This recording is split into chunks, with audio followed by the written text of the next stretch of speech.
Welcome to Wellbeing Wednesdays with Harvinder Narula on BW Wellbeing World. My guest today is Rajiv Talreja.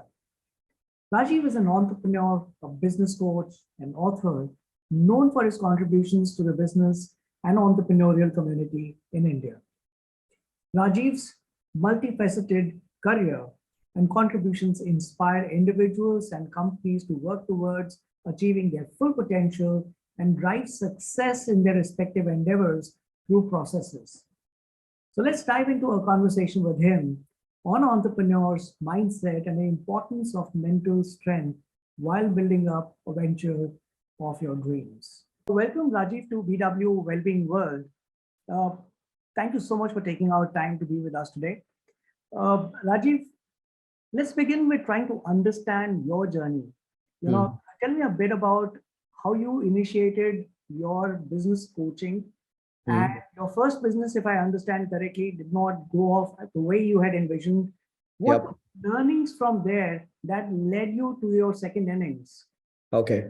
So I always divide my journey as an entrepreneur over the past 17 and a half years into two parts. One is from 2006 to 2016, which is the first 10 years where I possibly made every mistake that was in the book or not in the book as well. So I started in September 2006 as an entrepreneur with the idea of Quantum Leap. And when we started Quantum Leap, the initial thought was to build a corporate training company where we will go into workplaces and we'll enhance the skills and capabilities of the teams in different organizations and help them grow the performance of the organization. So initially, Quantum Leap started off with the intention to do performance consulting at large corporates. But then I had my rounds of rejection because I was a 20-year-old kid straight out of college. And the most obvious question was, what have you done in your life? Who are you? Have you ever worked in an environment for you to even make these claims that you will help an organization grow their performance? Now, I had a background in coaching, in executive coaching, in results coaching. I'd done a lot of courses and certifications in one-to-one coaching. So I was very enthusiastic about taking the power of coaching to organizations in my initial years. So when I started, first 7 months, 102 rejections. No client was willing to trust you. Then the 103rd meeting I had was with a simulation software company called CAE. And I made a very tall claim in that meeting saying, don't pay me any money. Give me a team, give me a goal, and I'll help them achieve the results and only then pay me on performance. The CEO said, we'll get back to you. Get back to you was something I was so used to hearing. I thought 103rd rejection will get. And I left and I got a call 2 weeks later saying, your words are ringing in my ears. I'd like to catch up. And that was the first project we did as Quantum Leap, where we got a team and we coached them, and we got a testimonial at the end of it saying we helped them increase revenues by a certain percentage. We helped complete projects by a certain timeline. So that gave me the proof of concept that what I believe in works. But that was the end of performance consulting. Then out of desperation, started doing corporate trainings because people are like, तुम ये team coaching सब leave that aside. You do a leadership program, you do a sales program, you do a team building program, you do a communication program or a conflict resolution program. And when you are in the early stages of entrepreneurship and you're not having consistent revenues, you take any work that comes your way, and till you don't realize you have immersed yourself in the type of work you don't want to do just for the sake of sustenance. And I didn't realize it for the first 10 years. So for the first 10 years of Quantum Leap, we were a corporate training company. Though we had on our portfolio 110 corporate clients, I always say this, corporate training gave a lot of job satisfaction when participants would come at the end of the day and say, you changed my life. But it gave very little job satisfaction because corporate training is treated like a checklist commodity by HR department saying, 15,000 mein ye program chahiye, 20,000 mein ye program chahiye, kind of thing. So the first 10 years, it didn't work out financially, but I just kind of stayed the course and went with the flow. And then I took a pause and I said, okay, something's not right here. Even after 10 years, if things haven't fallen in place, then I need to look within. And I said the most difficult words possibly for an entrepreneur to say. And I said this at the end of my 8th year, where I told myself, you don't know how to build a business. First, accept that and be at peace with that you don't know how to build a business. So then I said, okay, I want to learn. So where do I learn from? So I came up with the idea that I want to learn from people who've been there and done that, who built successful businesses. But then the question was, why would anyone who's built a successful business waste their time with a broke entrepreneur? So I said, they won't waste their time with a broke entrepreneur, but they would like to spend their time with an author. So I came up with the idea of a book. And in the book, I had a special section called Inspiring Icons, Inspiring Entrepreneurs, Inspiring Partnerships, Inspiring Workplaces. And I said, I'm authoring this book. I want to interview people for the book. So that's when I realized it's a game of perception and positioning. The moment I positioned myself as an author who's writing a book, doors opened. So 14 months from October 2014 to December 2015, interviewed 300 business leaders, asked them questions that I was finding answers for myself, not for the world. So I'd be a liar if I say this was my mission and all of that. It was for me to solve my own problems. Compiled the lessons into a book, made changes in my business model, pivoted to working with MSMEs in 2016. And that is the second innings. From 2016 to now, we've worked with more than 3.3 lakh MSMEs, training, coaching them, and working with them on setting up the strategies and systems in their marketing, in their sales, in their operations, in their business model, in their management. And this has been a very, very fulfilling journey for me because I realized when I'm working with an MSME, I'm healing the 10 years of scars that I collected as an entrepreneur. So that's 17 years in a snapshot. Awesome, Rajiv. Whatever you were talking of, your journey kind of resonated with me, but I've had a similar kind of an experience. But I think it's a very enriching experience, and which is going to help you now. Rajiv, being in a position where you had 102 rejections, but you also had the 103rd acceptance. So that was the first acceptance. Obviously, you said you made mistakes. What has been your learning? Can anyone become an entrepreneur? What, according to you, is an entrepreneurial mindset? And also, who should not become an entrepreneur? So I have a yes and no answer for that question, right? Like, I have come across people in my journey of working with so many entrepreneurs who don't seem to have anything unique about them. Not an idea, not a skill set, not a network, nor an opportunity that they are looking at building. And from the outside, it's easy to write off such people and say, I don't think entrepreneurship is the right thing for this person. Okay. But I've also seen these kind of people, they have a strong, compelling reason. And that strong, compelling reason kind of becomes the foundation and the driving force where they pick up the skills, pick up the knowledge, build the networks, raise the capital, and figure things out.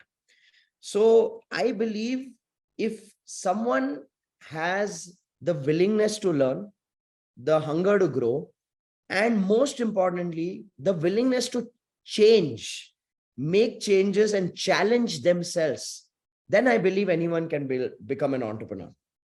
Okay. Because anything is a learnable skill, according to me. And if you're able to identify what is that missing skill or missing attitude or missing knowledge, and you have the desire to learn and challenge your own self, your own personality, your own labels, because we all put labels, right? I see so many people who from jobs venture into entrepreneurship. And for the first few years, they carry this label saying, I'm an operations person. I can't do marketing and sales. I'm like, that's like nailing your own coffin. But I've also seen people who've been hardcore operations, hardcore product or backend. But when they became entrepreneurs, the purpose of sustaining the business brought out the marketer and the salesperson within them. So it's the willingness to change, willingness to challenge yourself. Then this is the game for you. However, I also see that there are certain wrong reasons for which people pursue entrepreneurship, and for them, it doesn't work out. Like say, if you pursue entrepreneurship with this thing of, you perceive it as this rosy picture where मैं business शुरू करूंगा तो मैं note छाप लूंगा kind of a thing, doesn't work. You get a reality check. Like the first 18 months, there's nothing called taking money for yourself. And I'm talking 18 months if you're lucky and you are adapting. Otherwise, I've known people who for 30-40 years play a hand-to-mouth lifestyle. खर्चा चल रहा है, 2 credit card है, काम चल रहा है. That's how they play. So I always say the intent with which, why are you starting? That's very important. Are you starting because entrepreneurship has been over glamorized and sold? then this is not going to work for you. You're going to be in for some rude shocks. Are you starting because you say, I want to be my own boss, I don't want any other boss? Well, I look at that as more of a relapse to having the type of boss that you don't like. So it's a reaction saying, I never want to work under someone else. But in entrepreneurship, you're working under everyone.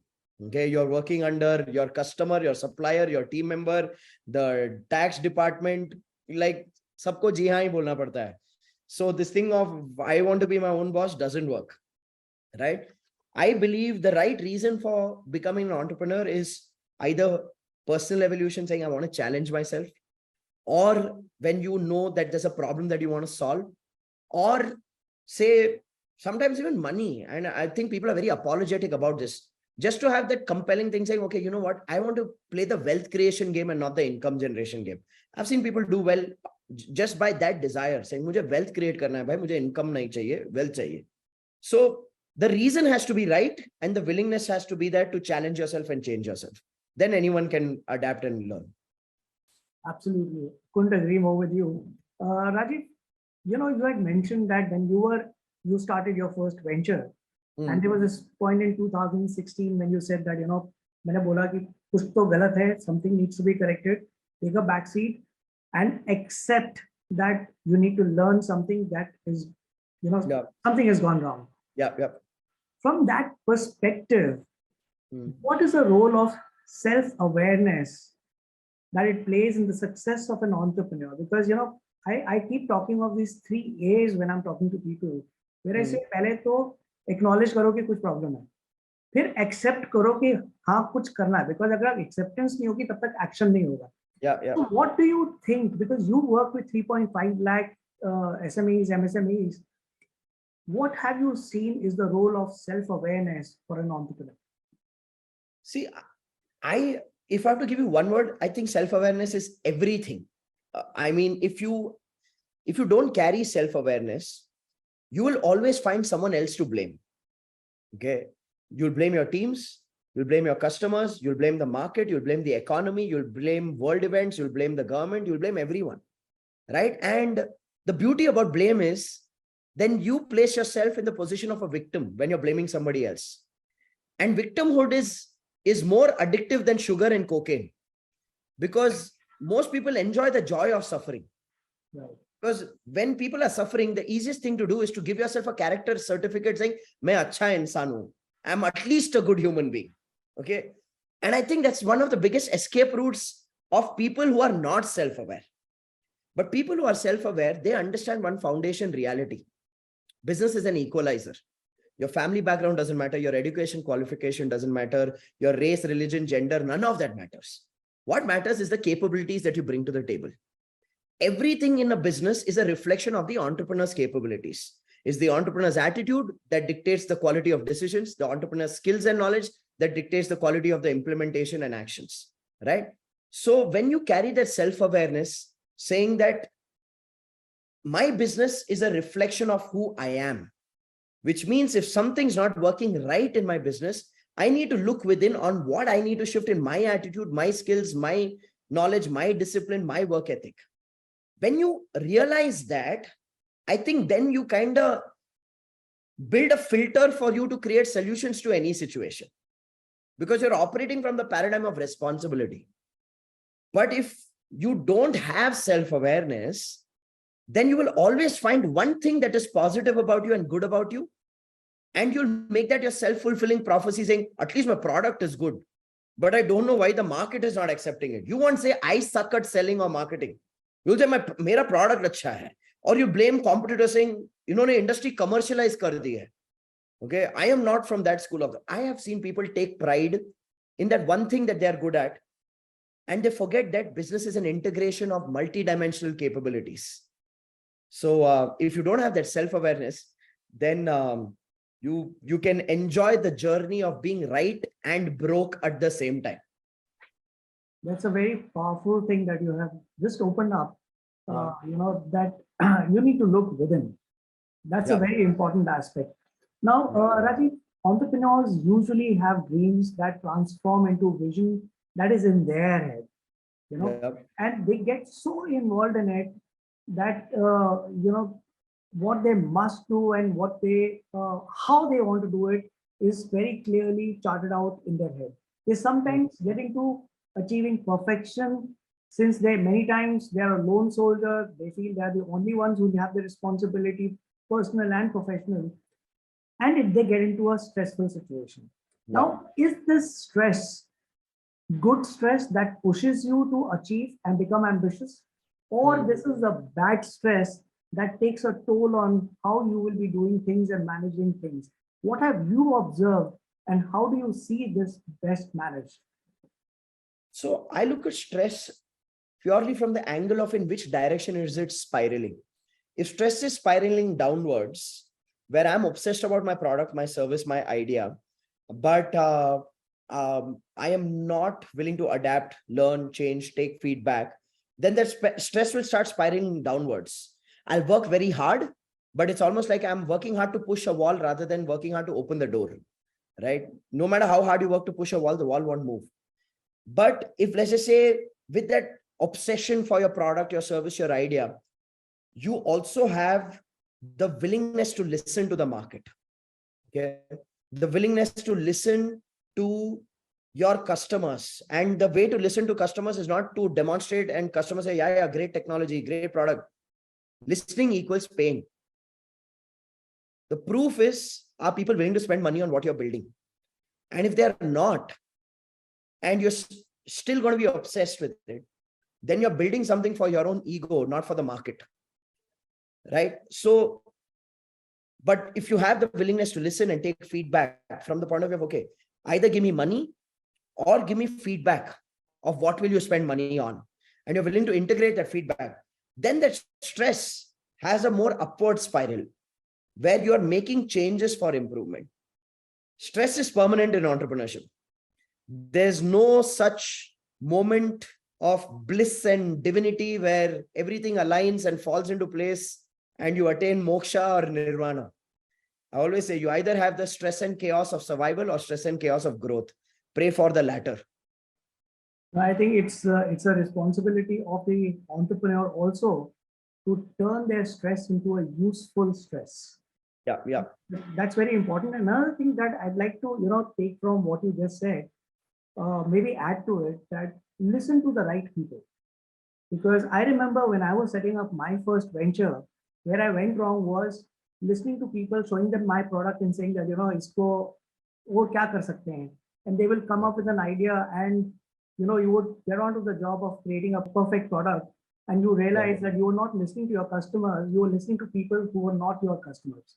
So I just thought I'll add that if it makes sense. And Rajiv, like I said, entrepreneurs are fueling their dreams, they're living their dreams, and are driven by passion. And they sometimes have, and we've been told that when you begin your business, when you start your business, you need to bootstrap, you need to be frugal. And we get onto a journey where we say that, we take pride in rolling up our sleeves and start doing everything ourselves. Is that the right thing to do? Or should you be building teams? And if we were to build teams, when is the right time to start building a team and investing money in their resources? So, two things. I think you need a team right from day one, purely from the point of view of there's a different level of accountability you carry on yourself when you have a team. I've seen far too many people start a business, but the business has started only on LinkedIn with their profile changing. But on a daily basis, they're just at home doing daily chores and waiting and hoping for some opportunity to open up. And here and there being a little bit proactive to say, "Theek hai, main meeting ke liye, I'll do this meeting, I'll reach out to that person." I think team brings accountability and responsibility right from day one. Then you feel like, okay, I'm responsible to someone, I need to make this work. If not for any other reason, for that reason, you should have a team on day one. Now, I'm not talking about an elaborate team on day one because you won't be able to afford it, right? Even if it's one person to begin with, someone to bounce your ideas off, someone to delegate work to, someone to kind of co-create this journey with. So that is my belief with teams. However, having said that, the large part of what you do gets delegated only once you've proven the stability of your product or service that you're delivering in the market. So those initial stages, yes, you have to hustle, You have to sell, you have to service, you have to take feedback, you have to make corrections, you have to do R&D. Those initial stages, you have to be hands-on. The challenge is once you become hands-on, then adat, you get used to it. And then that becomes the bottleneck of growth. So the indicator or the marker is be hands-on till you've built a stable product or service that can solve a specific problem or fulfill a particular need for your customer, and your customer finds value in it. Once you've hit that marker, then play on the business, not in the business. Start playing the growth game. Then go build teams, build systems, focus on more aggressive marketing and outreach, build sales teams. Don't be the only salesperson. Build operations teams so they can handle the client, they can handle the day-to-day requirements. And over a period of time, you focus on growth and expansion, saying, which direction do I want to take it in? So for me, the marker is hustle till you build a stable product or service, build a team from day one, complete delegation once the product or service is done. Got it. And Rajiv, I've always heard you talk very strongly in insisting on building systems that drive your organization, right? But when somebody is just beginning or starting their business, what are some of the systems that you believe should be in place from day one? So I always say right from day one, you need to have three systems. One is system to set goals. Okay. You need to have a mechanism to set goals. You can't set goals based on your whims, fancy, or attending a motivational seminar. You got to understand that goal creation is a interconnected process. Most people only set financial goals. I want to make this much money. I want to do this much turnover. I want to do this much profitability. But those are not goals. Those are wishes. Your financial goals are your wishes. To achieve those financial goals, set clear goals of how many leads do we need in marketing? How many sales do we need in, how many deals do we need to close in sales? What is the quantity of goods or services we need to produce in operations? What's the quality benchmark of those goods or services? What's the turnaround time of those? For me, those are goals. Revenue, profit is the byproduct of me achieving my leads goal in marketing, my deals goal in sales, my quantity, quality, time, cost goals in operations. So for me, that is goal setting. When I do this, the byproduct or the end outcome of it is the money, the revenue, the profitability. So that is my perspective on goal setting, which you need right from day one. And that is the system of goal setting I talk about. Then once you have a system of goal setting, you need to have a system of goal tracking. Otherwise, what happens? March and April, everybody's on a high, putting numbers for the next financial year. By July, August, along with Ashad, goals also have gone into Ashad mode. Nobody knows what's happening to the goals. So you need to have a tracking system. Now, what is tracking?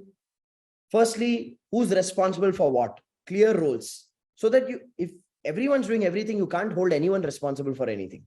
So clear roles, clear reports, where you are capturing data of effort and data of result in every activity, in marketing, in sales, in every activity, you need to capture effort data and result data. And then review meetings, not for blaming, but for brainstorming.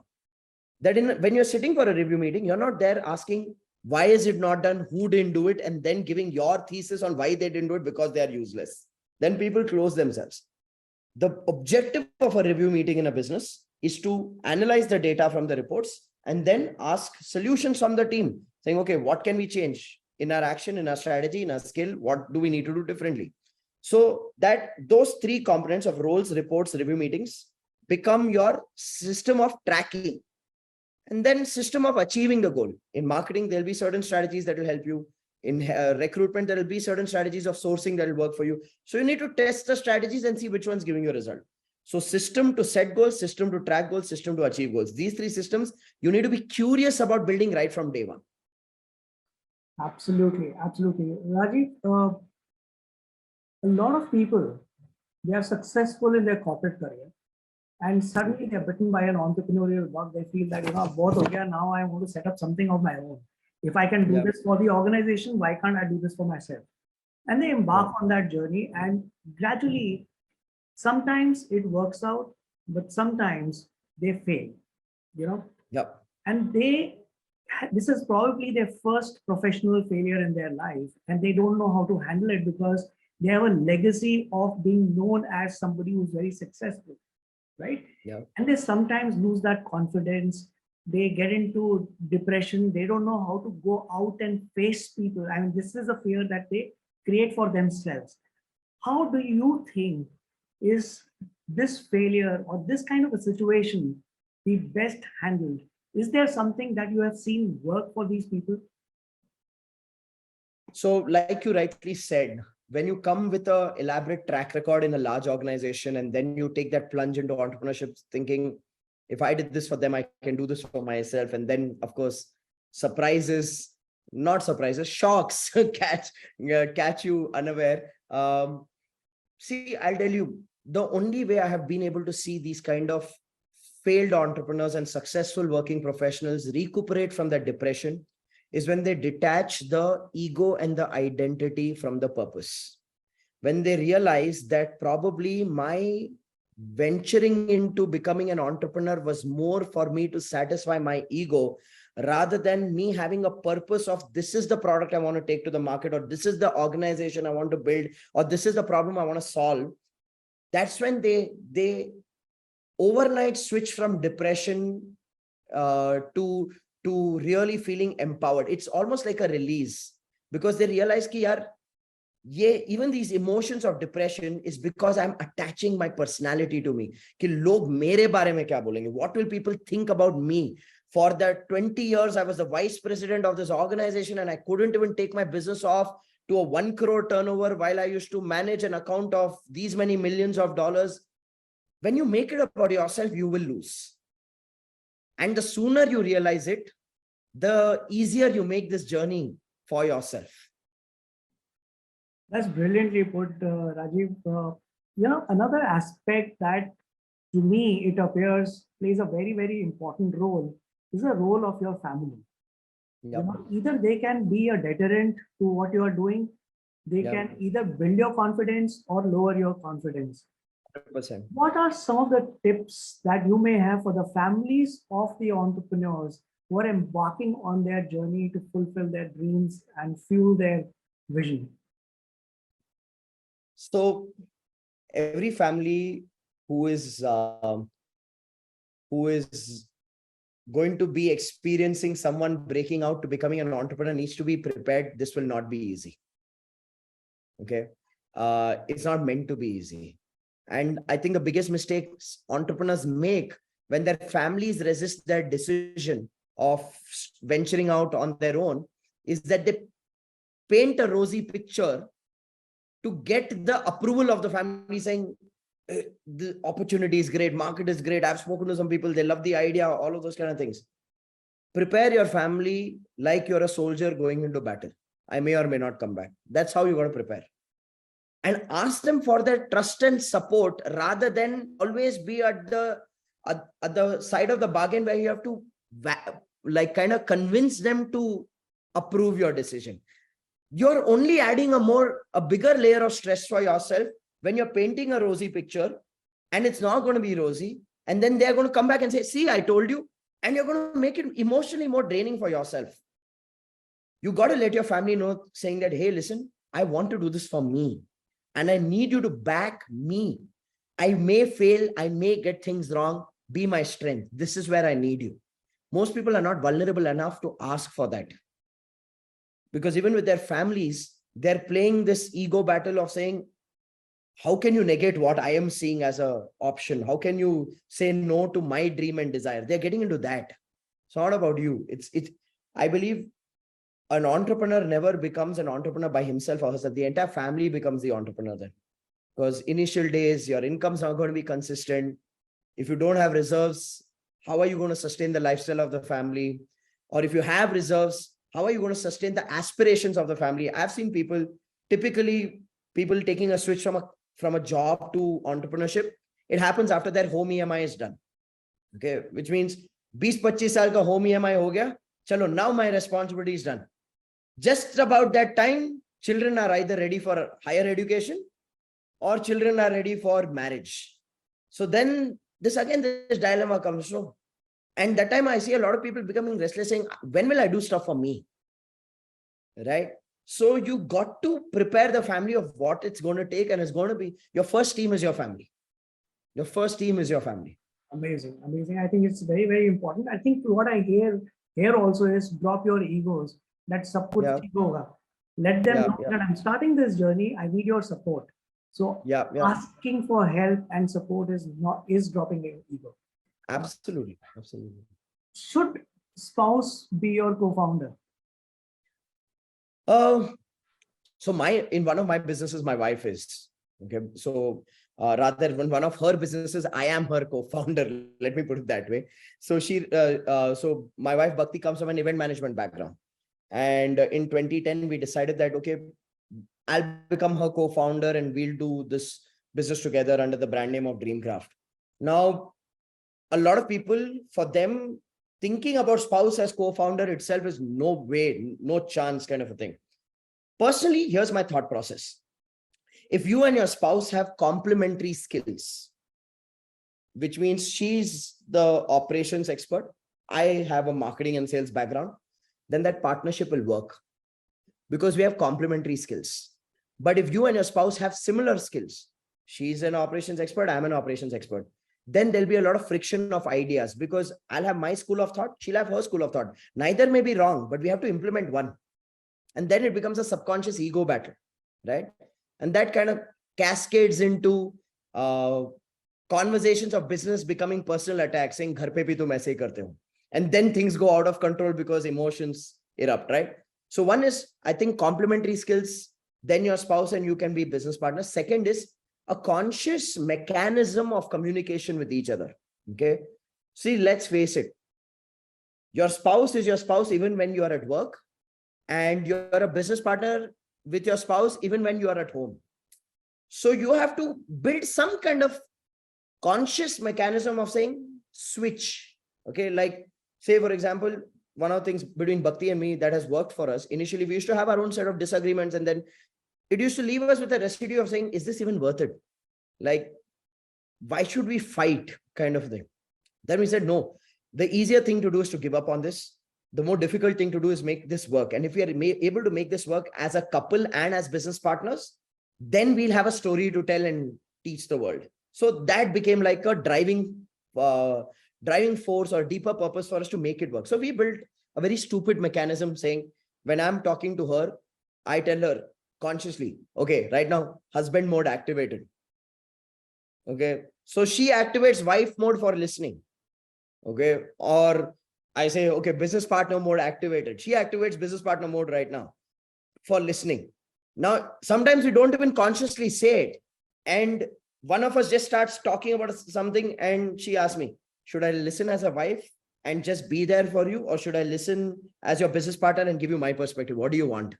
So that consciousness in our communication has kind of come in. It sounds very robotic, but it's worked for us. So I always tell people, you do you, figure out what will work for you and your spouse, co-create it. Right. Rajiv, one thing that is common across anyone's entrepreneurial venture when they begin is uncertainty. Yeah. And is there something that you have observed in your past few years and working with over 3 lakh MSMEs that brings in certain level of certainty while establishing your business? I think the easiest and the simplest way to move towards certainty is, number one, learn the science behind an activity. Everything in business is a science. Marketing, sales, business model creation, planning, time management, hiring, firing, people development. Everything is a learnable skill. And I think, unfortunately, I don't know why there's such a big gap in the way people perceive entrepreneurship. They think entrepreneurship is the result of my personal excellence or my personal brilliance. It's not the result of your personal brilliance. You take anyone who's successful and you take, say, a group of 100 entrepreneurs who are successful, and you break it down. Their patterns of marketing are the same, sales are the same, operations are the same, hiring is the same. The patterns are the, which means it's a learnable skill. It's a decodable science. So the sooner you realize that it's not some prove yourself and how good you are, but rather a learn quick and implement it fast, then you kind of reduce your suffering curve, increase your learning curve, and stabilize faster. That's the way I see it. That's so beautiful, Rajiv. Another thing that we have heard is that, specifically when it comes to people who are experienced, they have a decade of corporate experience, they've saved their money, then they come in कि आप business करते हैं, तो one of the things they commonly say is पैसा पैसे को खींचता है, हमें invest करेंगे तो आएगा. Should someone put in his own money despite they have it, or should they work with somebody else's money when they're doing business? Definitely put your own money, because then there'll be higher accountability to make it work. Secondly, don't put everything that you've got. Okay. Put the money that you're willing to lose. That is the second thing. Mhm. And third, पैसा पैसा नहीं बनाता. In business, काबिलियत पैसा बनाता है. Money makes money for investors. Money does not make money for business owners. Strategies make money, systems make money, skills make money. So if you don't have the capability to set up the right strategy, the right system, the right skills in your business, no matter how much money you put in, it's not going to work. Classic example, Anil Ambani had all the money in the world. If money made money, Anil Ambani would have never failed. Right? Capability makes money. So you got to build capability. And I always believe that, this thing of other people's money, it's actually a liability, even if it's coming in the format of you diluting some amount of your equity. And financially, you may not be liable to return that money if things go south. Emotionally and mentally, you will feel liable. Okay. And you'll find two kinds of people who will give you money. One are people who trust you in good faith will give you money. You lose their money, you lose that relationship, you lose that trust. Second is shrewd people, shrewd investors will give you their money. They will not let you live with peace till you return their money and make money for them. So either ways, it's a lose-lose. Okay. From whomever you borrow it, it's a liability. Borrow it for growth. I'm a big believer of debt. I feel good debt is great. Once you've stabilized, you want to scale, then borrow it. It's a win for the person lending the money because you're a proven horse. Okay. And it's good for you because you don't have to jeopardize and go all in on the casino table. You are then saying, hey, I'm the best poker player on the table. Who's willing to bet on me?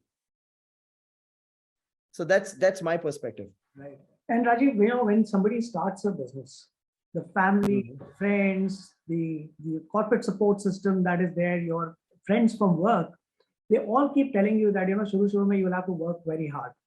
Aapko to lage rehna padega. And, the connotation of work hard is you start spending more hours, you start becoming laborious, and you suddenly realize, yaar, this is not what I wanted in my life. And you start questioning your getting into entrepreneurship in the first place.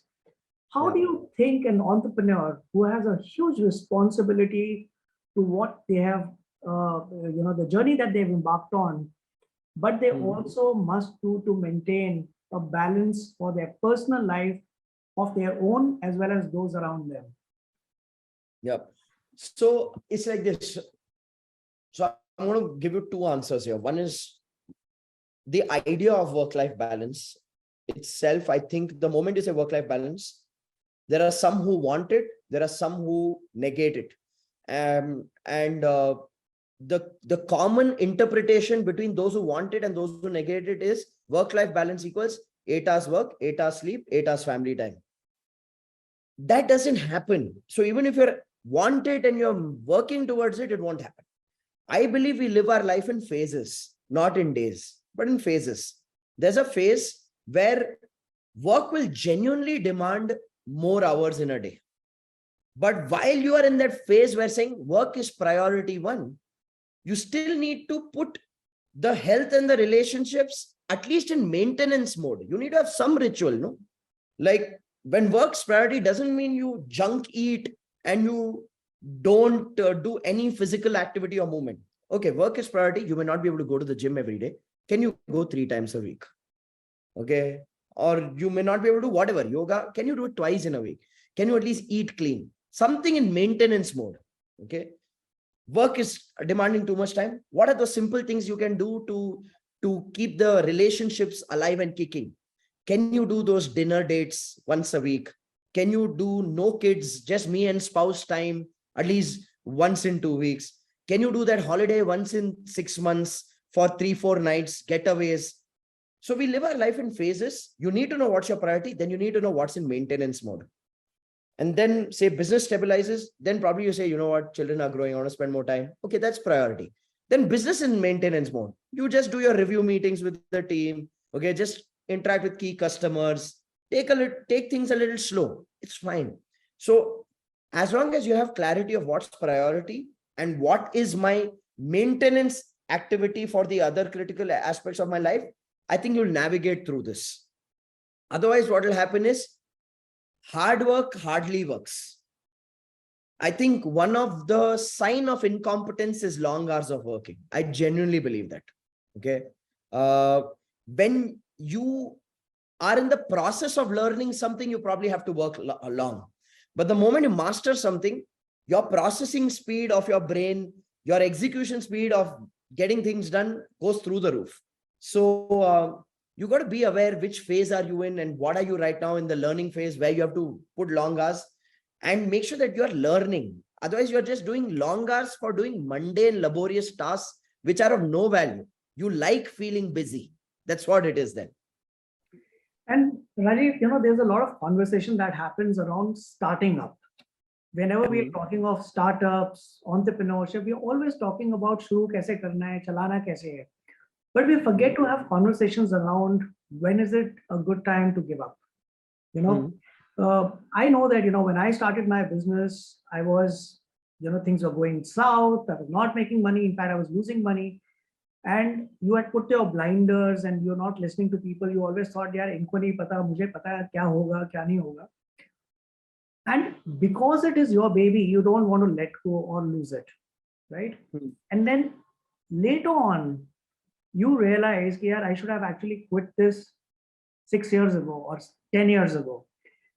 When is a good time to choose to give up and quit what you are doing? So it's like this, right? That's such a tricky question to answer, because you will always find a story in the world of someone who held on to that one more additional day and opened new possibilities. But if I have to kind of give a very objective answer to it, is the day you don't feel like putting that one more day into it, and the day you catch yourself that you're probably doing it just for your ego, then it's time to kind of bite the bullet and say, you know what, I screwed this up. It's fine. Let me graciously exit and learn my lessons so that I can evolve to becoming a better version of myself. If you're enjoying it and it's not damaging your ecology, which is your family, your relationships, then I think every single day that you can pull through, go for it. If you're enjoying it and your ecology is sustaining, like say, if you have a spouse who's able to generate income for the family, so the family's lifestyle is not being hindered, then one person can play, right? But say you're the primary income earning member of the family, you burnt out everything that you had saved, and now it's like the family is having question marks and uncertainty about basic necessities, then I think you got to sometimes just give yourself that break and say, it's okay for me to go get a job. It's okay for me to start winning again. Like I have so many times recommended to entrepreneurs saying, hey, you know what? The best thing for you right now is to shut down, get a job, and just make sure that there's money getting credited into your account on the 10th of every month. That will give you confidence. You just need that sometimes. I think this is so nice, to understand when is it that you should start thinking whether it's the right choice to carry on or to slow down. How do you see people, entrepreneurs, manage burnout?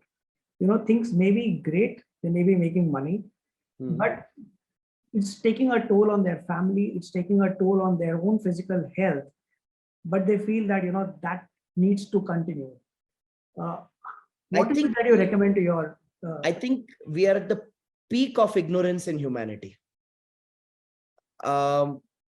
Especially in the entrepreneurial ecosystem. I know people who are founders of very, very successful brands, and their justification for a dysfunctional marriage and a dysfunctional health is, my business is my priority. And even though they are perceptionally successful, they are living a very emotionally hollow life, and they are trying to fight it with something else. More work, substance abuse, infidelity. And I see this growing on the topper strata of the entrepreneurship ecosystem. So I always say, we actually don't have too many role models to look up to today in the business world. It's unfortunate. Very few people I have met have clarity of boundary, have clarity of humility, saying that I may be a Forbes listed or so-and-so listed entrepreneur outside in the world, but at home, I still need to be a husband or a wife. I need to still be a father or a child. Very few people have that switch off button, because what happens is they're used to so much recognition, adulation on the outside, that they expect their most intimate relationships to treat them like celebrities, which is not going to happen, right? Yeah, I always say this to people, that money is exciting till you don't have it. Once you have it, that's when you realize what's truly more important in life. What's most important in life is your own emotional well-being, your own sense of joy. I've seen people lose a sense of joy. Okay, they don't know what makes them happy. What's important is the spark in your relationships.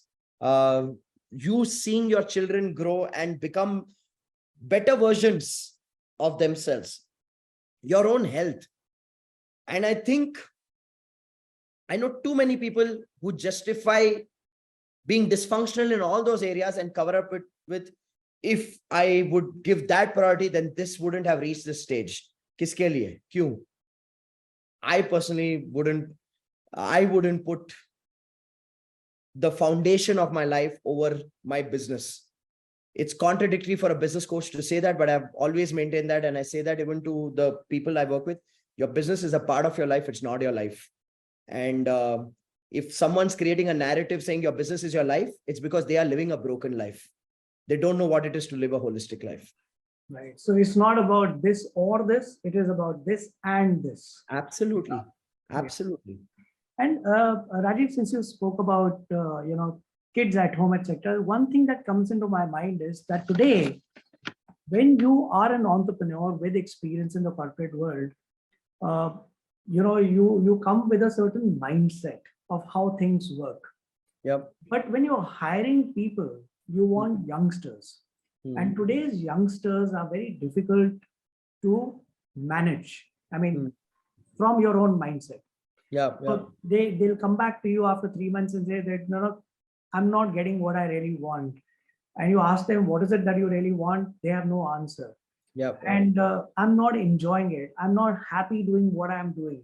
Yeah. Now, are there some tips for people who come with a mindset and experience and belief systems on how they should be managing the young workforce of today? So the start point is to realize that it's not difficult to manage them. It's different to manage them. And the difference is this.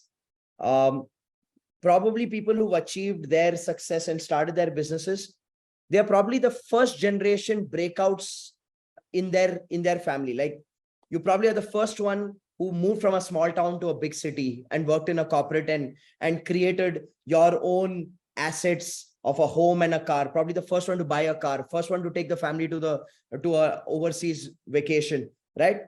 Now, the workforce that is coming in today is the children of these people. So those children have grown up in abundance.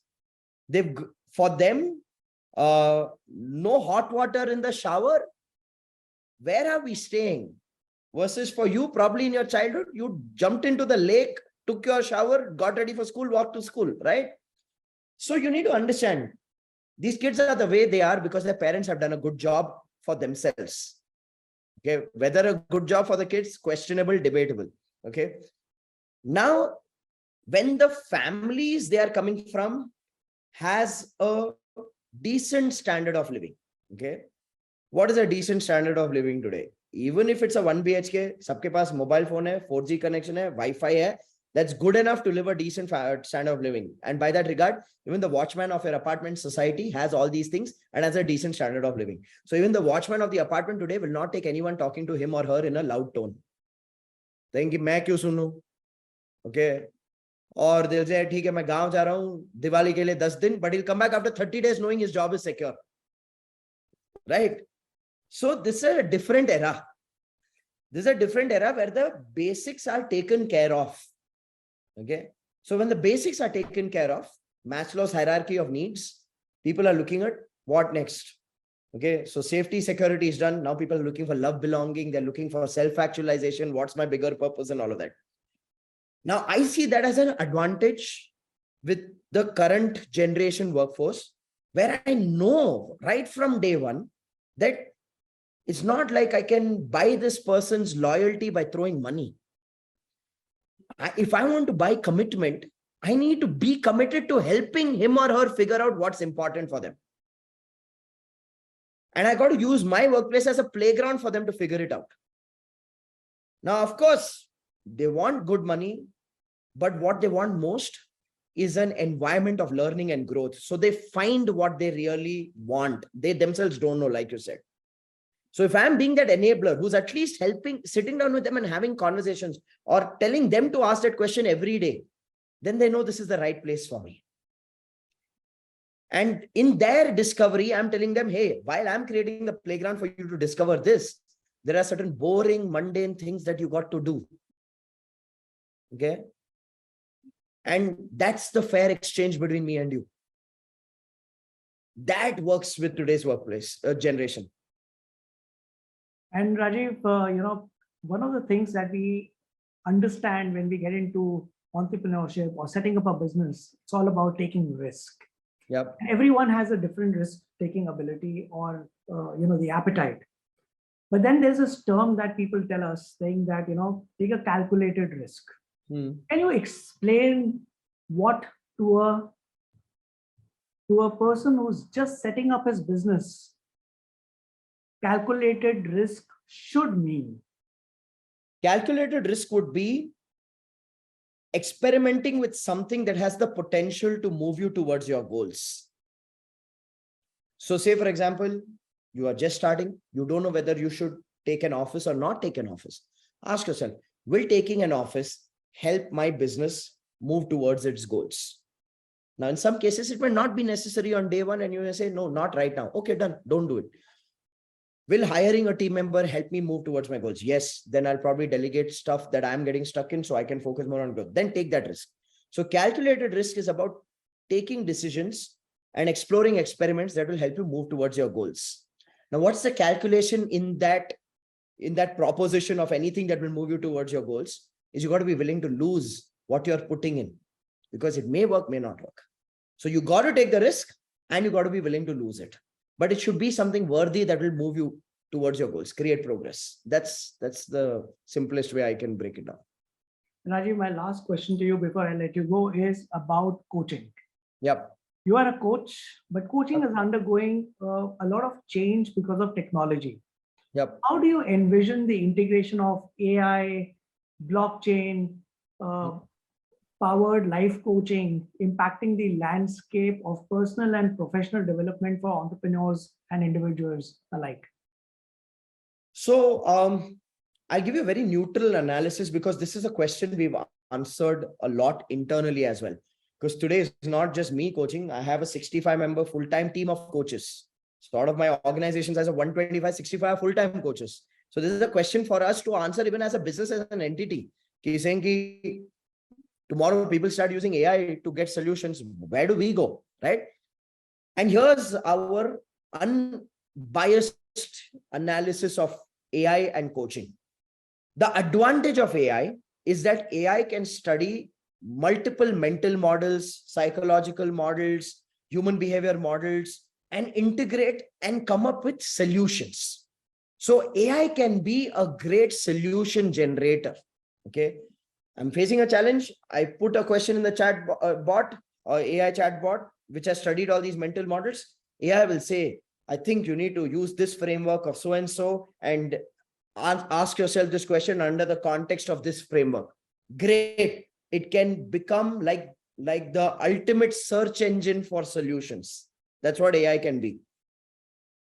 What AI cannot replace about coaching is this. For me, coaching, being a coach is about being a space for a client. Okay. Being a space of listening, being a space of asking the right questions to help the client introspect, being a space where I'm present and with the client. I'm not, when the client is speaking, I'm not thinking next mera question kya hai. It's about being a space of holding space when a client is going through certain emotions. Now, even if we create human voice simulated AI coaches who can modulate and speak as real as a real human being can, I genuinely believe the beingness of being human, that's why we're called human beings and we're not called humanoids. Okay. That beingness cannot be created. I mean, think about it. How seriously will you immerse with an AI? How seriously will you engage with an AI when you're having a deep emotional conversation? You need to have a very hollow base to be able to build connection with a robot, right? So I believe AI will disrupt the coaching industry by enhancing the productivity of coaches by acting as an assistant to coaches. I don't see AI being used by an end user for coaching and anyone being able to monetize it personally. See, you can create an AI tool and give it to the public. Public will use till it's free. But the moment you have to pay, it just doesn't feel right to say, robot mere ko coach karega, nahi chahiye. Right? You want that human to human experience for the fact that you're looking for a coach. Right? And AI can't create accountability and all of those things. Like you'll have to pre-feed to AI. Check with me every 48 hours. How robotic will that sound when you have to do it by yourself? So I think AI and coaching will disrupt and enable and accelerate and make coaches more productive. So coaching companies like mine will be interested in AI technology. But if you ask my client, saying मैं आपको अगर AI subscription दूंगा आप भरोगे, like free में दोगे तो मैं सुनूंगा, भरना है तो मैं नहीं करूंगा, हमको आप चाहिए. That's what is the thought process. Yeah. Rajiv, this has been such a meaningful and useful conversation that I was having with you today, because every bit of what you said resonated with me, because I know as an entrepreneur, it's a very lonely space. Because unlike the corporate where you have hundreds of people like yourself to talk and brainstorm with, entrepreneurship is one space where you lack that. Yep. So some of the things that were a big takeaway for me were when you spoke about look within what needs to change. It is not something outside of you which is the problem.